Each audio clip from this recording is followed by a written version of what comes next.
تمام قسم کی تعریفات اللہ رب العالمین وحدہ لا شریک له لائق و زیبا ہے، جو ساری کائنات کا تنہا خالق و مالک ہے، اور بے شمار درود و سلام ہو اللہ کے آخری نبی جناب کریم محمد رسول اللہ صلی اللہ علیہ وسلم کی ذات مقدسہ پر۔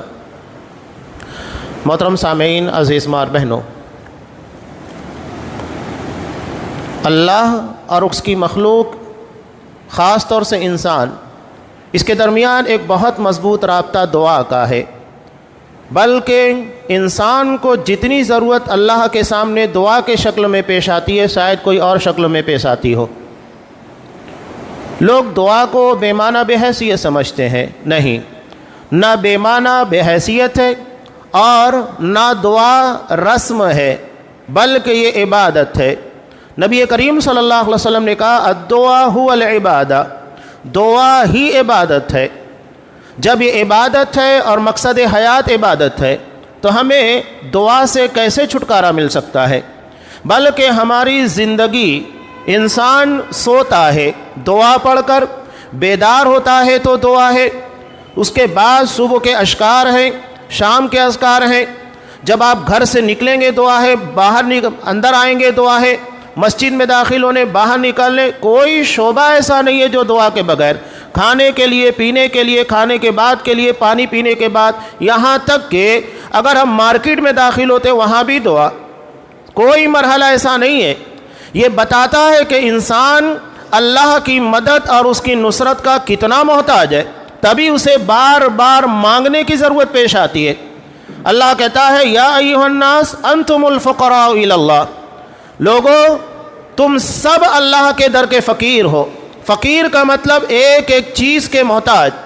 ہم زندگی کے تمام تر معاملات میں، چاہے خوشیاں ہو یا غم سے نکلنے کے لیے راستہ بنانا ہو، مشکلات اور پریشانیوں سے باہر نکلنا، ہر چیز کے لیے اللہ کے محتاج ہے۔ کہیں ایسا نہیں ہے کہ انسان بے نیاز ہو، بے نیاز ذات صرف اللہ تبارک و تعالیٰ کی۔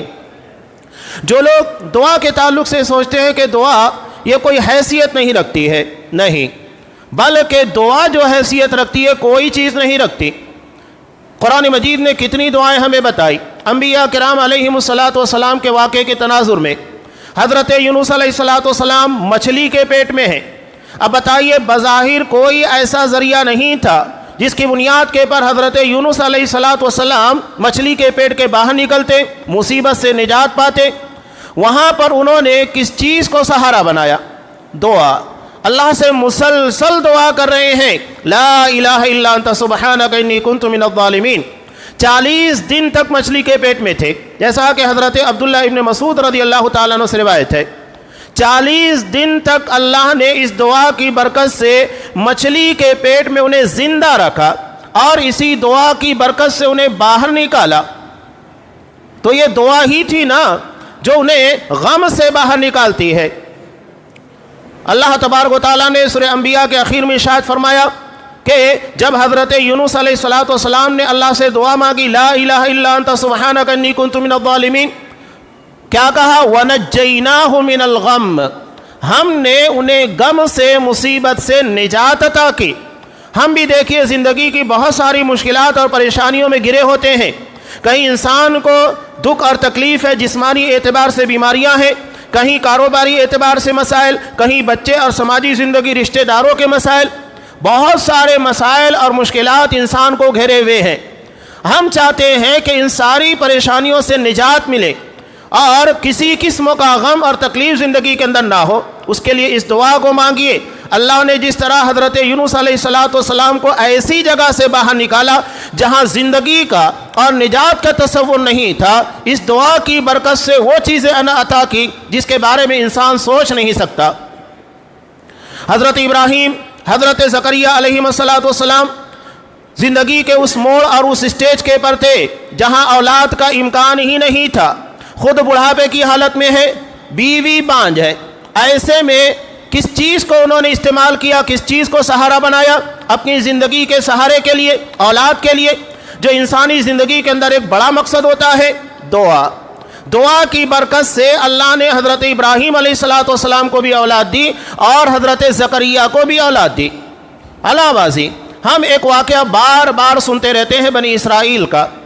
جو بخاری اور مسلم دونوں کی روایت میں کہ بنی اسرائیل کے 3 لوگ بارش سے بچنے کے لیے جب ایک گفا کے اندر، غار کے اندر پناہ لیتے ہیں، اچانک ایک چٹان آتی ہے اور اس کے دہانوں کو بند کر دیتی ہے۔ اب وہاں تو کوئی ذریعہ نہیں تھا، کون آتا ان کی مدد کے لیے؟ کون اس چٹان کو ہٹاتا؟ کیسے وہ باہر نکلتے؟ وہاں پر ان لوگوں نے کس چیز کو استعمال کیا؟ دعا۔ اللہ سے دعا مانگی اپنے نیک اعمال کے وسیلے میں۔ نتیجہ کیا ہوا؟ اللہ نے انہیں اس مصیبت سے، پریشانی سے نجات دی۔ تو دعا بے حیثیت بے معنی نہیں ہوتی ہے، بلکہ دعا وہ اثر لے کر آتی ہے جو انسان کی سوچ کے ماورا ہوتا ہے، بشرط کہ دعا کے شروط اور آداب کا پاس و لحاظ کیا جائے۔ دعا کبھی رائے گاہ نہیں جاتی ہے۔ کبھی یہ ہوتا ہے کہ دعا اگر مناسب ہو تو اللہ تبارک و تعالیٰ وہ چیز ہمیں فوراً عنایت کرتا ہے جو ہم نے مانگی ہے۔ جیسا کہ آپ صلی اللہ علیہ وسلم نے بارش کے لیے دعا مانگی، ابھی آپ ممبر پہ سے اترے نہیں، نماز جمعہ ختم نہیں ہوئی کہ لوگ بارش میں بھیگتے ہوئے اپنے گھروں پر گئے، دعا فوراً اپنا اثر لے کر آئی۔ کبھی دعا ایسا ہوتا ہے کہ اللہ جو چیز مانگے گئی ہے اس سے بہتر چیز عنایت کرتا ہے۔ ہم بھی جیسا کہ ہمارے یہاں اگر کوئی بچہ کسی چیز کی ضد کر رہا ہے، ہم کو سمجھتا ہے کہ نہیں اس کے لیے مناسب نہیں ہے، تو ہم کیا کرتے ہیں؟ اس سے بہتر چیز دیتے ہیں جو اس کی صحت کے لیے یا اس کی عمر کے اعتبار سے، اس کے تقاضوں کے اعتبار سے بہتر ہو۔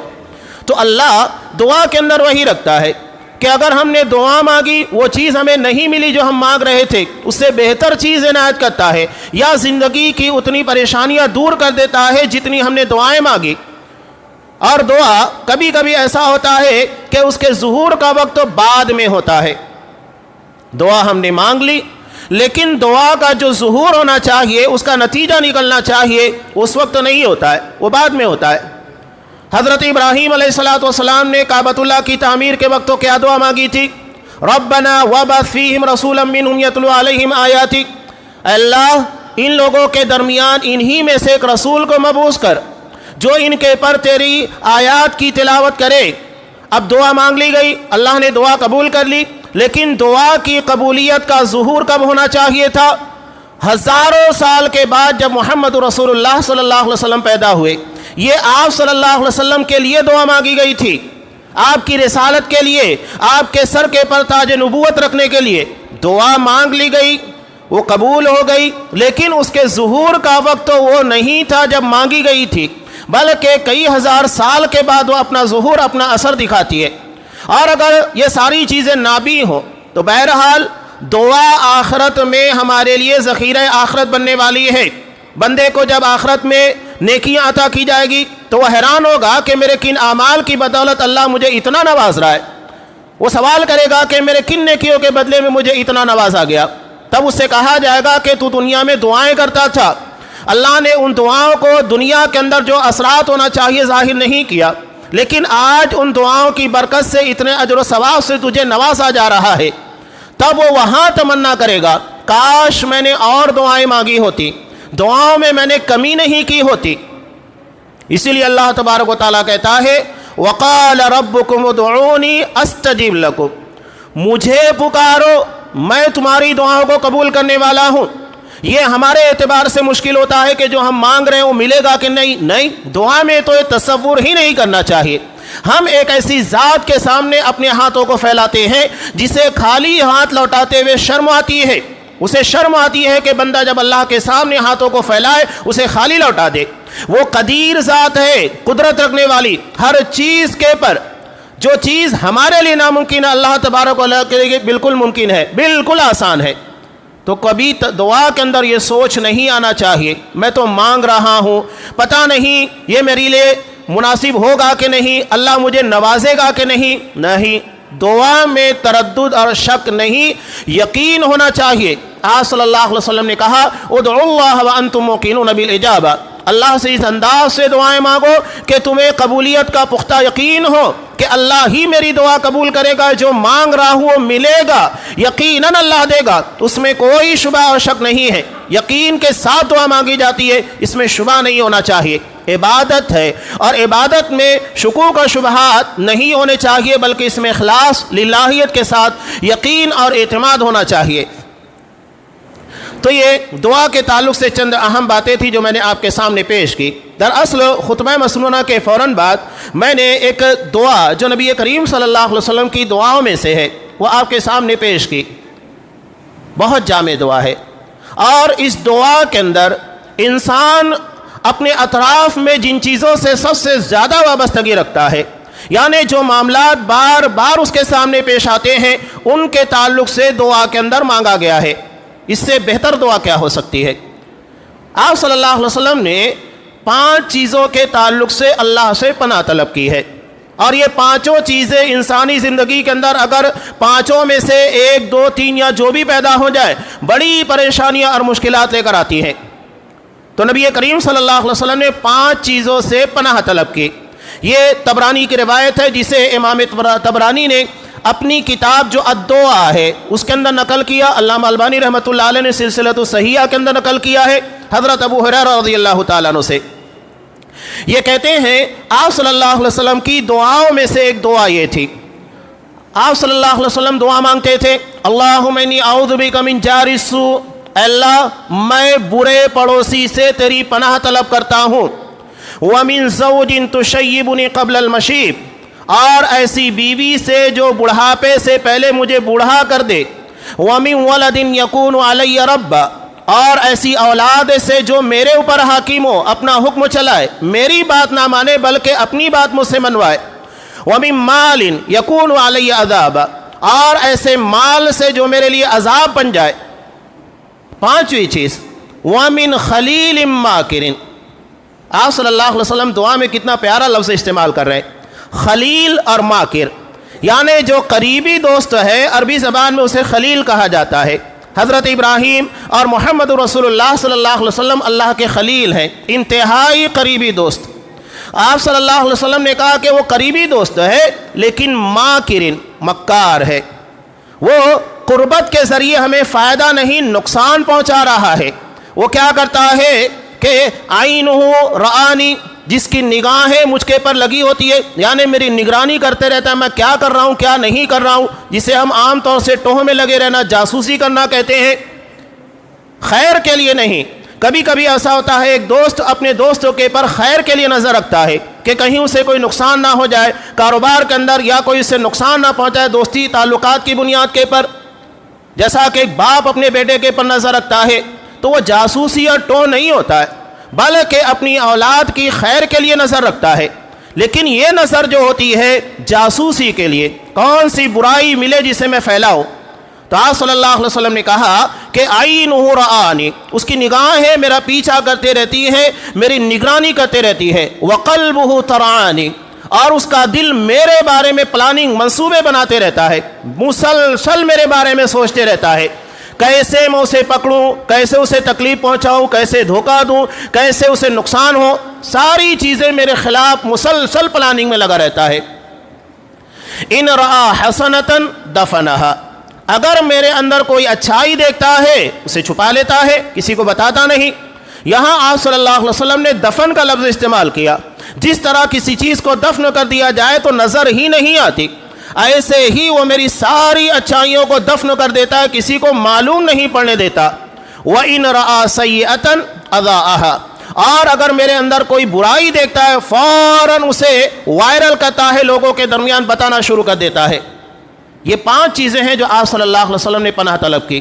آپ غور کیجئے، پڑوسی، انسان بغیر پڑوس کے رہتا نہیں ہے، بلکہ اسلامی شریعت کے اندر پڑوسیوں کو اتنی اہمیت دی گئی کہ آپ صلی اللہ علیہ وسلم یہ اس بارے میں کہتے ہیں کہ حضرت جبرائیل نے مجھے اتنا اس بارے کے اندر تلقین کی، یہاں تک کہ مجھے یہ لگنے لگا کہ کہیں وہ میراث کے اندر اسے وارث نہ ٹھہرا دے، اتنا زیادہ پڑوسی کو اہمیت دی گئی. صحیح ابن حبان کی روایت، آپ صلی اللہ علیہ وسلم نے ایک مومن کی دنیا کے اندر خوشبختی کی علامت میں نیک پڑوسی بھی بتایا. یہ بات سمجھ میں آتی ہے، پڑوسی کے بغیر ہمارا چارہ نہیں ہے. اس کے بعد جو آپ صلی اللہ علیہ وسلم نے پناہ طلب کی وہ بیوی سے متعلق ہے. یہ بھی انسانی زندگی کا لازمی حصہ ہے، انسان گہری وابستگی رکھتا ہے بیوی سے. تو یہاں آپ نے کیا پناہ طلب کی؟ وَمِن زَوْجٍ تُشَيِّبُنِي قَبْلَ الْمَشِيبِ، ایسی بیوی جو مجھے بڑھاپے سے پہلے بڑھا کر دے، یعنی اتنا ٹینشن، اتنی فکر اور اتنی ایسی باتیں طنز تاریخ جو تکلیف کی چیزیں ہوتی ہیں میرے اوپر لاد دے جس کی بنیاد کے پر میں ٹینشن میں فکروں کے اندر بوڑھا ہو جاؤں. وَمِن وَلَدٍ يَكُونُ عَلَيَّ رَبًّا، اور ایسی اولاد جو میرے اوپر حکمرانی کرے. یہ سب چیزیں آپ دیکھیے ہماری زندگی کے اندر ہم سے جڑی ہوئی ہیں، علیحدہ نہیں ہوتی ہے. اس کے بعد آپ صلی اللہ علیہ وسلم نے آگے بھی جو چیزیں جیسا کہ مال ہے یہ بھی انسانی زندگی کے اندر لگا ہوا ہے، اور دوست اس کے بغیر چارہ کار نہیں ہے. تو ان 5 چیزوں سے آپ صلی اللہ علیہ وسلم نے پناہ طلب کی. پہلا تھا پڑوسی. پڑوسی انسان اپنے پر خود غور کرے کہ جتنا زیادہ اس کی وابستگی پڑوسی سے ہوتی ہے کسی اور سے نہیں ہوتی. اگر پڑوسی برا ہو، گھر میں آپ رہیں گے تب بھی آپ کو ٹینشن، پتہ نہیں کیا کہہ دے، بچے باہر نکلے جھگڑا ہو جائے، آپ گھر کے باہر جاتے ہیں تب بھی آپ کے ذہن و دماغ کے پر فکر ستائے گی کہ پتہ نہیں وہ ہمارے ساتھ کیا سازش کرے گا، کیا نقصان پہنچا دے گا. اور اگر آپ گھر بند کر کے جا رہے ہیں تب بھی آپ کے لیے مسئلہ ہو سکتا ہے کہ ہمارے ساتھ کوئی شرارت کر بیٹھے. جبکہ نیک پڑوسی ان تمام چیزوں سے آپ کے لیے نجات کا ذریعہ ہوتا ہے. آپ گھر میں رہیں تب بھی سکون، ہر دکھ اور مصیبت کے موقع پر آپ کا سہارا بننے والا، ہر خوشی کے موقع کے پر آپ کو ساتھ دینے والا، اور آپ کو گھر میں نہیں ہے سہارا فراہم کرنے والا، کوئی فکروں کی بات نہیں، میں تمہارے گھر کی نگرانی کروں گا. یہ بہت ساری سہولت ہے. تو نیک پڑوسی کا ہونا یہ انسان کے لیے بہت بڑی خوش بختی کی بات ہے. لیکن اگر یہ پڑوسی برا ہے تو پھر یقیناً انسان کے لیے بہت بڑا ٹینشن کا مسئلہ ہے. ایک روایت جسے امام ابو داؤد رحمۃ اللہ علیہ نے نقل کیا، کبھی کبھی ایسا ہوتا ہے ہمارے یہاں کہتے ہیں نا کہ انگلی اگر سیدھی گھی اگر سیدھی انگلی سے نہ نکلے تو ٹیڑھا کرنا پڑتا ہے. سورہ نساء کے اندر اللہ تبارک و تعالیٰ نے جو چھڑے پارے کا آغاز کیا، لا يحب اللہ الجہر بالسوء، کہ اللہ کسی برائی کو جہرن لوگوں کے درمیان بیان کرنا پسند نہیں کرتا، الا من ظلم، مگر جس کے پر ظلم اور زیادتی کی گئی. مسئلہ یہ تھا کہ ایک صحابی آئے اور اپنے پڑوسی کے تعلق سے شکایت کی، کہا کہ اللہ کا رسول بہت تکلیف دیتا ہے، جب دیکھو ایسی باتیں کرتا ہے جو ذہن و دماغ کے پر بوجھ بن جاتی ہے، ہر اعتبار سے نفسیاتی اعتبار سے ٹارچر کرتا ہے اور شرارت کرتے رہتا ہے، اور بار بار سمجھانے کے بعد نہیں مانتا ہے. تو آپ صلی اللہ علیہ وسلم نے اب وہ سمجھانے سے تو ماننے والا نہیں ہے، اس کا طریقہ کیا بتایا. کہا کہ اپنے گھر کا سارا سامان نکالو، روڈ پر آ جاؤ. اس نے ایسا ہی کیا. اب لوگ جب آتے کہتے کیا بات ہے کہ گھر کا سارا سامان نکال کر باہر آ گئے. کہا کہ گھر میں رہتا ہوں، پڑوسی تکلیف دیتا ہے اس لیے روڈ پر آ گیا ہوں. بار بار ٹارچر کرتے رہتا ہے، باتیں سناتے رہتا ہے. اب لوگ جب یہ باتیں سنتے کہ اپنے پڑوسی کو اتنی تکلیف دے رہا ہے، 2 باتیں اس کو سنا کر چلے جاتے. جب پڑوسی نے دیکھا کہ مسلسل لوگ آ رہے ہیں اور اسے باتیں سنا رہے ہیں، تب اسے احساس ہوا کہ میں اس کو جو باتیں سناتا تھا اس کو کتنی تکلیف ہوتی تھی. انسان جب تک ان تکلیفوں سے نہیں گزرتا ہے جو دوسروں کا لاحق ہوئی اپنے اوپر نہیں آتی ہے تو اس کا احساس نہیں ہوتا ہے. اسے سمجھ میں آ گیا کہ میری باتوں کی بنیاد کے پر اسے کتنی تکلیف ہوتی تھی. اس نے معافی تلافی کی اور کہا کہ اللہ کے بندے، اللہ کا واسطہ دیتا ہوں اپنا سامان اپنے گھر میں رکھ، گھر میں آ، میں تجھے اب کوئی تکلیف نہیں دوں گا. تو یہ پڑوسیوں سے متعلق ہے. دوسری چیز جو آپ صلی اللہ علیہ وسلم نے بیان کی وہ ہے بیوی سے متعلق. یقینی بات ہے بیوی اگر نیک ہے تو آپ صلی اللہ علیہ وسلم نے کہا کہ خیر متاع الدنیا المرأۃ الصالحہ، نیک بیوی دنیا کا سب سے بہترین سامان، بلکہ زندگی کے ہر موڑ کے پر بہترین گائیڈ کرنے والی. جنگ صلح حدیبیہ کے موقع پر ایک بڑا مسئلہ آیا. اصحاب کرام کے پر غم کے پہاڑ ٹوٹے ہوئے تھے، انہیں عمرہ کرنے سے روک دیا گیا تھا حدیبیہ کے مقام کے پر. آپ صلی اللہ علیہ وسلم نے کہا کہ اسی جگہ کے پر اپنے اونٹوں کو نہر کرو، یہیں پر حلق کرو اور یہیں سے ہم واپس جائیں گے، یہی ہمارا عمرہ ہے. اصحاب کرام جو بڑی امیدوں کے ساتھ ایک طویل مدت کے بعد مکہ جا رہے تھے جو ان کا آبائی وطن تھا، انہیں اپنے آبائی وطن سے روک دیا گیا، اور صرف ایسا نہیں تھا کہ وطن سے عبادت سے بھی روک دیا گیا. ایسے میں ان کے پر غم کے پہاڑ ٹوٹے ہوئے تھے.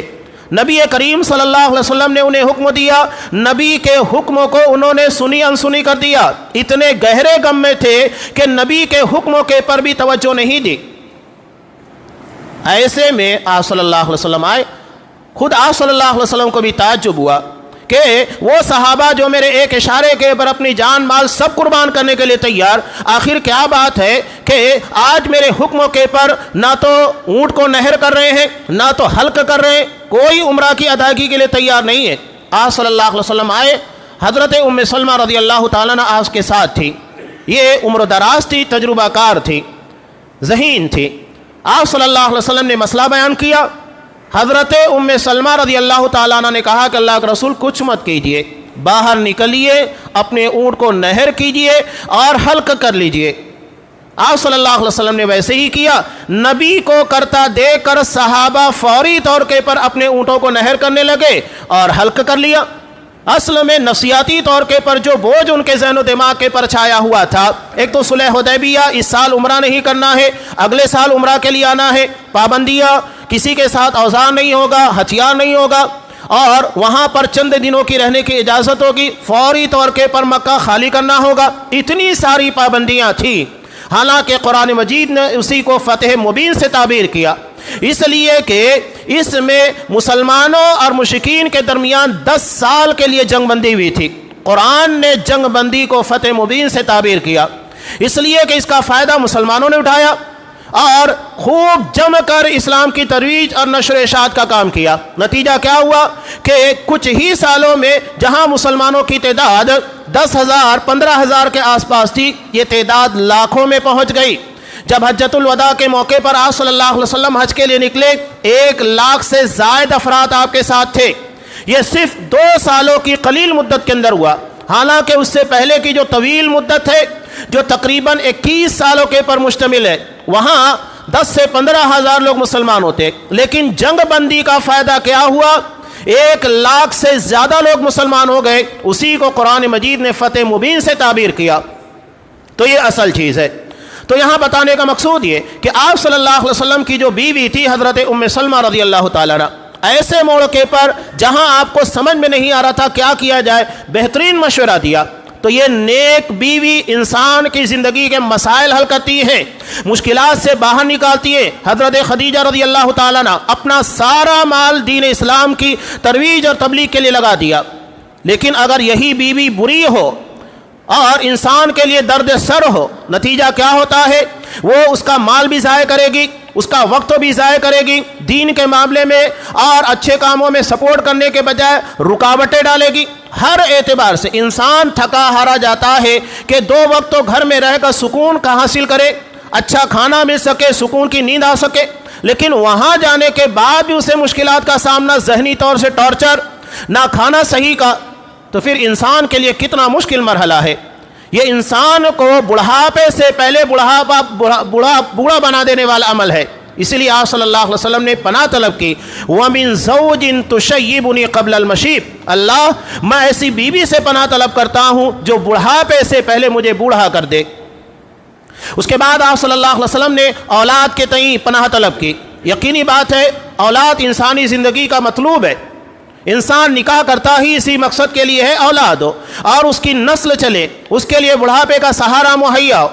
آپ صلی اللہ علیہ وسلم نے کہا کہ انسان کے دنیا سے جانے کے بعد یہی نیک اولاد ہوتی ہے جو اس کے لیے دعائے خیر کرتی ہے، وَلَدٍ صَالِحٍ يَدْعُو لَهُ، جو خیر کی دعا کرتی ہے اور یہ اس کی دنیا میں نیک نامی کے ساتھ ساتھ مرنے کے بعد ذخیرہ آخرت بن جاتا ہے۔ بہت بڑی چیز ہے، لیکن اگر یہ انسان کے لیے نیک نہیں بد ہو تو پھر نتیجہ بڑا خراب نکلتا ہے، دنیا میں بدنامی اور آخرت کے اندر تو اس کے لیے مسئلہ ہے ہی۔ آپ صلی اللہ علیہ وسلم نے جو چیز یہاں پناہ کے طور پر مانگی ہے وہ ہے ایسی اولاد جو ہمارے پر حکمرانی کرے، یعنی باپ کی نہیں مانے بلکہ باپ کو اپنے اشاروں کے پر چلائے۔ کیا آج یہ چیزیں آپ نہیں دیکھ رہے ہیں؟ قیامت کی نشانیوں میں سے ایک نشانی آپ صلی اللہ علیہ وسلم نے کیا بتائی کہ ان تلد الامۃ ربتہا، لونڈی اپنی مالکہ کو جنے گی، یعنی اس کی اولاد اس کی مالک ہوگی، اس کے پر حکمرانی کرنے والی۔ یہ قرب قیامت کی نشانیوں میں سے ایک نشانی جو حدیث جبرائیل میں آپ صلی اللہ علیہ وسلم نے بیان کی، اور وہ چیز آج ہمیں دھیرے دھیرے بڑھتی بھی نظر آ رہی ہے۔ بچوں کی بے اجازت، خاص طور سے موبائل کے اس زمانے میں جہاں موبائل تو اسمارٹ ہے لیکن ہمارے بچے اسمارٹ نہیں ہیں، ان کے اخلاق، ان کے کردار، ان کے معاملات، ان کے ایمانیات یہ اسمارٹ نہیں ہے، بلکہ انتہائی بکھرے ہوئے اور بگڑے ہوئے ہیں۔ ایسے میں بڑے مسائل پیدا ہو رہے. نوجوان خاص طور سے اولاد باپ کی سننے کو تیار نہیں. ماں بھی شکایت کر رہی ہے, باپ بھی شکایت کر رہا ہے, حالانکہ اس میں ماں باپ کا بھی قصور ہے, ان کی بھی خطا ہے کہ ان کو اپنے بچوں کی تربیت ایسی کرنا چاہیے جس کی بنیاد کے پر آگے چل کر یہ نیک نامی کا ذریعہ بنے, بدنامی اور درد سر نہ بن سکے. ہمارے سامنے حضرت اسماعیل علیہ السلام کی مثال, بہت ساری مثالیں ہیں. یہ بہترین تربیت, یہ ہمارے لیے فائدہ مند ہوگا. ہماری کوتاہی اور ہماری کمی کا نتیجہ یہ خود ہمارے سامنے آنے والا ہے. تو یہ جو بیان کیا گیا, ایسی اولاد جو ہمارے پر حکمرانی کرے, یہ بڑا مسئلہ ہے. یعنی فرما بردار نہ ہو بلکہ باپ کے پر اپنے بیجا مطالبات کو مسلط کرے اور اس کے مطابق ماں باپ کو چلائے. یقینی بات ہے کہ یہ انسان کے لیے, ماں باپ کے لیے بہت مشکل مرحلہ ہوتا ہے. چوتھی چیز جو آپ صلی اللہ علیہ وسلم نے پناہ طلب کی ہے مال سے متعلق. انسان بغیر مال کے جی نہیں سکتا. زندگی کے ہر موڑ کے پر اسے مال کی ضرورت ہے. آپ اگر خرید و فروخت تو کر رہے ہیں تو مال لگتا ہے, لین دین میں مال لگ رہا ہے, بچوں کو پڑھانا ہے تو مال. زندگی کے ہر موڑ کے پر کوئی مرحلہ ایسا نہیں ہے جو بغیر مال کے گزر سکے. آپ صلی اللہ علیہ وسلم نے مال کے تعلق سے ارشاد فرمایا, ترمذی کی روایت, لِكُلِّ أُمَّةٍ فِتْنَةٌ وَفِتْنَةُ أُمَّتِي الْمَالِ. ہر امت کے لیے اللہ نے بطور آزمائش کے کوئی چیز رکھی تھی, اور میری امت کے لیے بطور آزمائش مال کو رکھا گیا ہے. میری امت کی آزمائش خاص طور سے مال سے ہوگی. سمجھ جائیے, یہ اگر صحیح طور کے پر آپ کما رہے ہیں, خرچ کر رہے ہیں, تو یقینی بات ہے کہ بہت اچھی بات ہے کہ آپ مال ایمانداری کے ساتھ کمائیں, شرعی طریقے سے, حلال طریقے سے, اور اس کے بعد جائز جگہوں کے پر خرچ کریں. بہت اچھی بات ہے, یہ آپ کے لیے نجات کا ذریعہ بن جائے گا. بلکہ مال کی اہمیت اپنی جگہ پر ہے, یہ اہمیت ہم نہیں سمجھتے. شریعت اسلامیہ نے باقاعدہ مالداروں کے اعتبار سے ایک سیکشن اور ایک شعبہ زکوٰۃ کا رکھا ہے, صدقات کا رکھا ہے, تاکہ وہ اپنا مال دوسروں کے پر خرچ کر سکے. اب یہاں بات ضمناً آئی ہے تو یہ بیان کروں کہ اگر ہم کسی کو صدقہ دیں, اگر ہم کسی کو زکوٰۃ دیں, تو یہ احسان نہیں کر رہے ہیں بلکہ اس کا حق اسے ادا کر رہے ہیں. قرآن مجید نے صاف کہا کہ حق للسائل والمحروم. اللہ نے تمہارے مال میں مانگنے والے محروم لوگوں کا حق رکھا ہے. جس طرح ہمارے مال میں اپنے ماں باپ کا, ہماری اولاد کا, رشتہ داروں کا حق ہوتا ہے, اللہ نے ہمارے مال میں ضرورت مندوں کا بھی, مانگنے والوں کا بھی حق رکھا ہے. وہ اپنا حق لے کر جاتے ہیں, یہ نہیں کہ آپ سے بھیک لے کر جا رہے ہیں, آپ کا احسان لے کر جا رہے ہیں. شکر بنائیے, اللہ نے مال کے ذریعے عبادت اور ہمیں اجرت کمانے کا, ثواب کمانے کا ذریعہ عنایت کیا ہے. شیخ توصیف الرحمان ایک واقعہ بیان کرتے ہیں, بڑا پیارا واقعہ ہے. یہ کہتے ہیں کہ ایک شخص میرے قریب آ رہا تھا, مجھے لگا کہ وہ مانگنے کے لیے آ رہا ہے, اور ظاہری شکل صورت سے لگ رہا تھا کہ اسے دینا نہیں چاہیے, وہ اس قابل نہیں ہے, اسے ضرورت نہیں ہے. لیکن آنے کے بعد وہ مجھے جب جس انداز سے مانگتا ہے, میں نے فوری طور کے پر جیب میں ہاتھ ڈالا اور جو بن سکا دے دیا. آنے کے بعد وہ کیا کہتا ہے کہ شیخ صاحب, اللہ نے آپ کے مال میں جو میرا حق رکھا ہے وہ دے دیجئے. یہ مانگنے کا انداز ہے.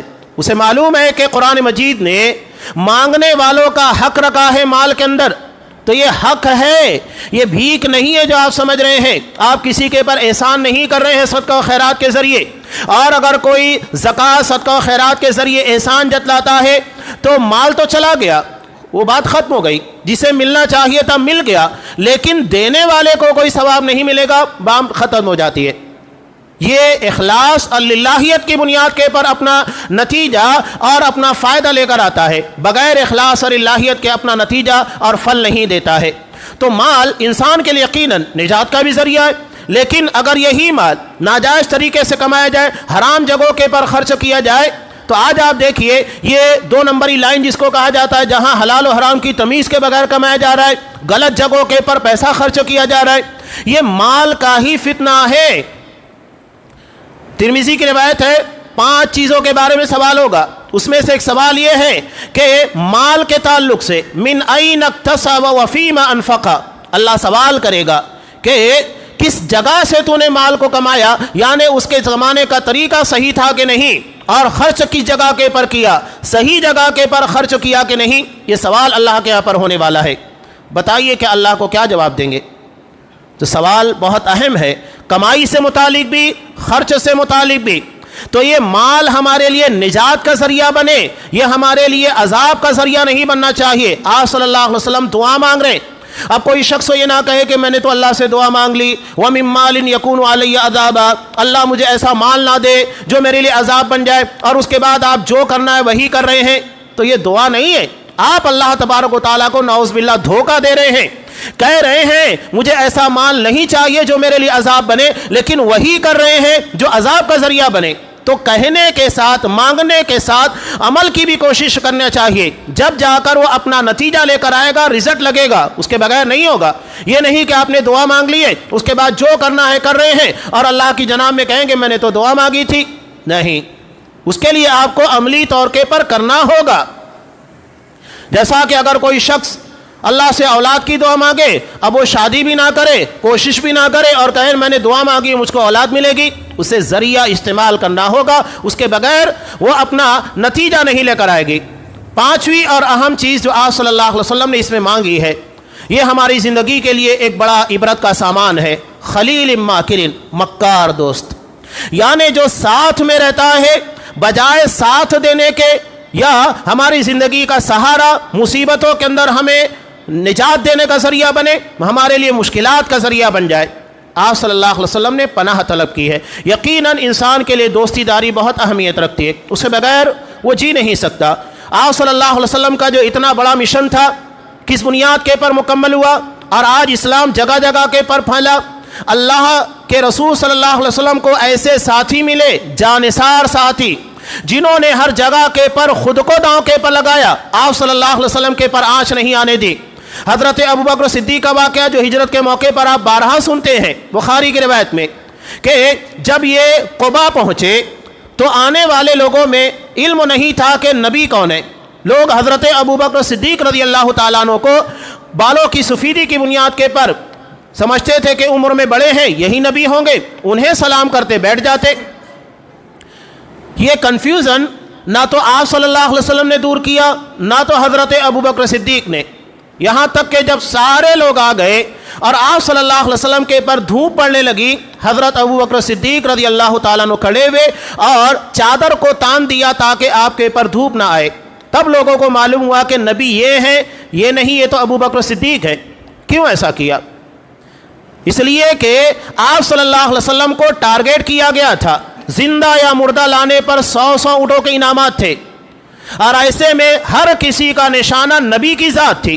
آنے والوں میں کون اپنا ہے کون دشمن ہے کیا پتا، اگر آنے والا دشمن ہے سلام کر کے فوراً پہچان جائے کہ ہاں یہ نبی ہے تو حملہ کر دے، اٹیک کر دے، جان چلی جائے۔ ابوبکر صدیق نے خود کو پیش کیا کہ اگر آنے والوں میں کوئی غلط ارادے سے آتا ہے، حملہ کرنا چاہتا ہے، تو میری جان پیش خدمت ہے، اللہ کے رسول صلی اللہ علیہ وسلم کے پر آنچ نہیں آنی چاہیے۔